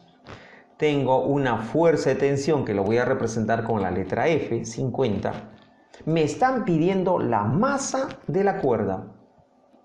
Aquí está la cuerda, perturbándose en el extremo izquierdo, generándose una onda que se propaga hacia la derecha. Esa persona está jalando con una cierta fuerza, esa fuerza de tensión. ¿Te acuerdas que la fuerza de tensión está incluida en esta ecuación? De la rapidez de la onda, raíz cuadrada de la fuerza de tensión entre la densidad lineal. Pero la densidad lineal es masa entre longitud. lo puedo reemplazar. Entonces voy a obtener pues que la rapidez de esa manera. Ahí ya tengo datos. Vamos a reemplazar. Tengo la fuerza 20, tengo la longitud 50. Para determinar la masa, solamente debo buscar la rapidez de la onda mecánica. Y eso lo voy a obtener de acá. Ya que todavía no estamos utilizando esa gran información. ¿Te acuerdas que hay elementos en esa función de onda? Hay elementos que son claves para hallar la rapidez de la onda. A partir de la función de onda voy a identificar el que acompaña al X es el número de onda, denotado con la letra K. El que acompaña al tiempo es la frecuencia angular. ¿Sí? El que acompaña al tiempo es la frecuencia angular. Conociendo esos dos, ¿te acuerdas el famoso Waka? Claro, para hallar la rapidez de la onda mecánica. Waka. Algo práctico. Reemplazando ya voy a tener dicha rapidez 20 metros por segundo. Y eso lo reemplazo en 1. ¿Sí? Eso lo reemplazo en 1. Tú mismo eres haciendo la cancelación, ¿no?, respectiva, reduciendo, y ya tengo la masa. Como estoy trabajando en el sistema internacional, me debe salir en el sistema internacional 2,5 kilogramos. Ahí está. Respuesta A. Vamos por otra aplicación. La ecuación de onda estacionaria en una cuerda está dada por la expresión y 3 seno de 2πx coseno de pi por d. Ah, cuidado, al final dice centímetro, o sea, esto está en centímetro. Mucho cuidado con la unidad. En donde x se mide en centímetros. Ah, mira, esta x está en centímetros, t en segundos. Ya se conoce que la frecuencia en el modo fundamental. Cuando tú tocas guitarra o violín, vamos con una guitarra, tú punteas una cuerda de la guitarra, se va a generar ¿qué? Una onda estacionaria en el modo fundamental. Entonces, ahí me está diciendo pues que ya se sabe que la frecuencia en el modo fundamental es 0,25 Hz. Esa información lo voy a colocar por acá. En general, la frecuencia para el enésimo armónico se determina de esta manera. ¿Sí? Cuando n es igual a 1, ¿qué es lo que tengo? El modo fundamental. El modo fundamental, el modo básico. ¿Listo? Entonces, como información tengo F1 es 0,25 Hz. Bien, me indica, ¿es verdadero o falso las siguientes proposiciones? Primero, la frecuencia de las ondas que interfieren es 0,5 Hz. ¿Te acuerdas que la onda estacionaria es consecuencia de una interferencia? Una onda viajando en una dirección y con la otra viajando en dirección contraria. ¿Sí? Me está diciendo que será correcto o no que la frecuencia de las ondas que interfieren es 0,5 Hz. ¿En dónde está la frecuencia? Ya sea esta onda o esta onda, ¿ya? ¿En dónde está la frecuencia? En la frecuencia angular. Vamos a reconocer e identificar la frecuencia angular. Teoría, sabemos pues que esta es la forma de la ecuación de la onda estacionaria. Lo vamos a comparar con mi información que tengo ahí. Estoy buscando la frecuencia de las ondas que interfieren. Y eso se encuentra ya sea en la onda que viaja de derecha a izquierda o la que viaja de izquierda a derecha. En cualquiera de ellos está. ¿Listo? Y ahí tengo el famoso omega. Aquí está el omega. Este es el número de onda y aquí está el omega. En el omega se encuentra pues ¿quién? En el omega se encuentra la frecuencia de las ondas que interfieren. Para la proposición 1 entonces voy a aprovecharme de ese omega. Por dato dice que es pi. Ah, pero el omega es 2pi por la frecuencia. ¿Te acuerdas? 2pi por la frecuencia. Cancelando pi tengo la frecuencia de las ondas que interfieren. 0,5. Entonces la primera es verdadera. ¿Sí? La primera es verdadera. Muy bien. La segunda proposición me dice, sí, la separación entre dos nodos consecutivos es 1 centímetro. Los nodos son aquellos puntos que no oscilan. Y la contraparte, aquellos puntos que tienen el máximo desplazamiento, los vientres, que también se llaman antinodos. Antinodos. Anótalo. Vientre o antinodo. No existe antivientre. Es nodos, puntos que no oscilan, y los vientres o antinodos. La separación entre dos nodos consecutivos siempre viene a ser media longitud de onda. Vamos a hallar esa longitud de onda. ¿A partir de qué? Sabemos pues que el número de onda es 2pi, es dato, mira.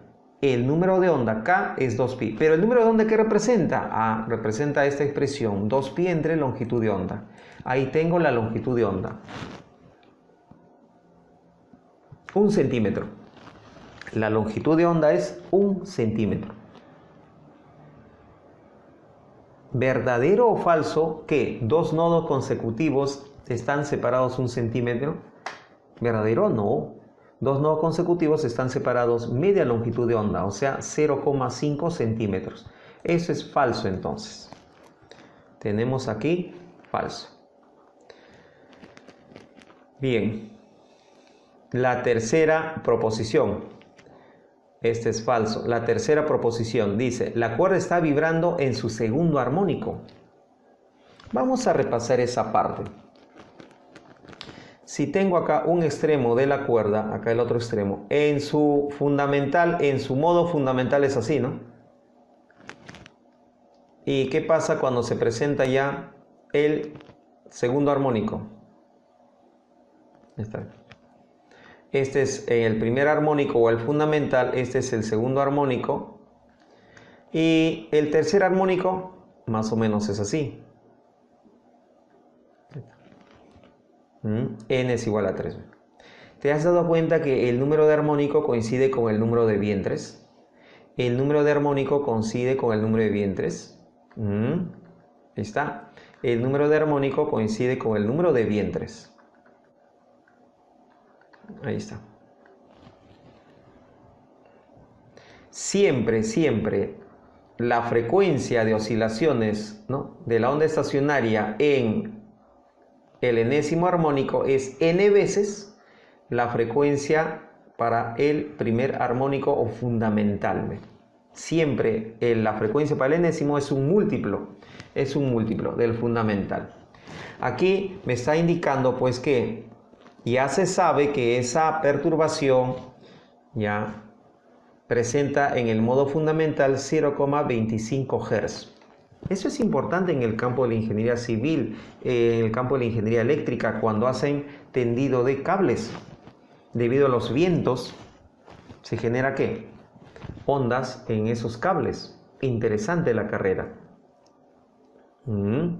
De hecho, también para los músicos, ¿cierto? Los instrumentos de cuerda, pues. Entonces, aquí estoy viendo, pues, que la frecuencia que se presenta en esta onda estacionaria es de 0,5 Hz. Y 0,5 Hz es un múltiplo ¿de quién? De 0,25. Para la tercera, entonces, tengo ello, que n es igual a 2. ¿Qué indica n igual a 2? Que en este caso se está presentando el segundo armónico. Entonces, esta proposición es verdadera. Tengo verdadero, falso, verdadero. Interesante aplicación. Vamos con la siguiente aplicación. 9. Una persona se encuentra en el borde de una carretera recta. Un vehículo pasa frente a él y emite un ruido con una potencia de 64 pi por 10 a la menos 8 watts. El ruido del motor disminuye gradualmente, claro, a medida que se está alejando la fuente, el ruido es menor para el oyente. Es como que cuando tú estás muy cerca a un lugar donde hay una fiesta y comienzas a alejarte, escuchas menos sonido, menos volumen. Y de manera práctica lo relacionamos con la intensidad. Menos volumen, menos intensidad. Existe una mínima intensidad. Tú te estás alejando de la fiesta. del local de la fiesta, te estás alejando, cada vez escuchas menos volumen, menos intensidad te está llegando. Y va a llegar un momento en el cual ya no percibes nada. ¿Qué está pasando ahí? Ha llegado al mínimo audible, a la mínima intensidad audible y sub cero. ¿Te acuerdas ese mínimo?